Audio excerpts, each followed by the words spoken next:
सरकारी अब प्राइवेट नौकरियों में भी संकट आने जा रहा है। संकट आने जा रहा है किन किन कंपनियों की नौकरियों पर, वो आज हम इस वीडियो में आपको बताने वाले हैं।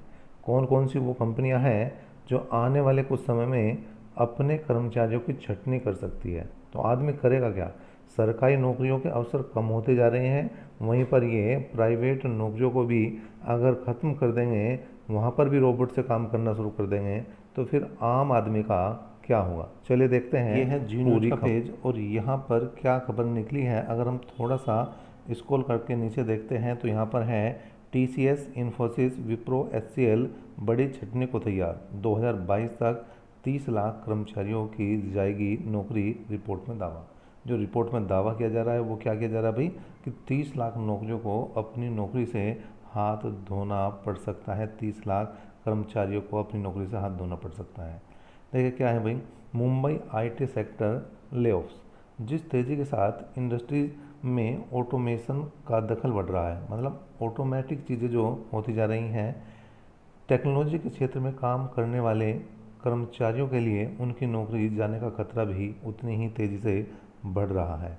एक रिपोर्ट में दावा किया गया है कि घरेलू सॉफ्टवेयर कंपनियां जहां अभी 1.6 करोड़ कर्मचारी काम करते हैं, मतलब 1 करोड़ 60 लाख से ज़्यादा कर्मचारी यहां पर काम कर रहे हैं, तो 2022 तक 30 लाख कर्मचारियों की छंटनी की तैयारी है। मतलब यहाँ पर 30 लाख की छंटनी की तैयारी है, तो इन 30 लाख की क्या है भाई, नौकरी जाने की बिल्कुल बात कही गई है।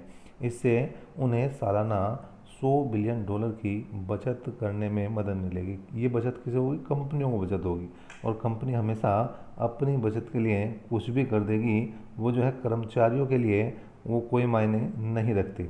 घरेलू IT कंपनियों में होगी 30 लाख की छंटनी। यहाँ पर इन्होंने आगे बताया है नेस्कॉम, किसके अनुसार है ये खबर है, नेस्कॉम के अनुसार। घरेलू IT क्षेत्र में लगभग 1.6 करोड़ लोग काम कर रहे हैं। उनमें से लगभग 90 लाख लोग जो है यहाँ पर लो स्किल्ड और BPO में काम करते हैं। इन 90 लाख कम कुशल सेवाओं और BPO में से 2022 तक 30% यानी लगभग 30 लाख अपनी नौकरी गंवा देंगे, जो मुख्य रूप से रोबोट प्रोसेस ऑटोमेशन या RPA की वजह से होगा। मतलब रोबोट की वजह से ये पूरा काम होगा, क्योंकि इनका काम अब कौन करना शुरू कर देगा भाई, रोबोट इनका काम करना शुरू कर देगा। मतलब आदमी का स्थान कौन लेगा? रोबोट। तो यहाँ पर देखा जाए तो जहाँ एक तरफ टेक्नोलॉजी बहुत अच्छा काम भी करती है, हमारे चीज़ों को आसान करती है, वहीं हमारी रोजी रोटी भी क्या टेक्नोलॉजी ही छीन रही है।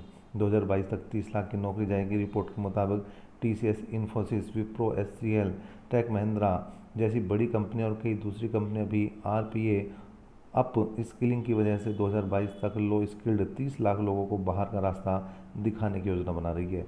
रिपोर्ट में कहा गया कि भारत आधारित संसाधनों पर सालाना $25,000 और अमेरिकी रिसोर्सेज पर सालाना $50,000 का खर्च आता है। छुटने के बाद सैलरी और कॉरपोरेट से जुड़े खर्चों पर कंपनी को करीब $100 बिलियन की यहाँ पर बचत होने जा रही है।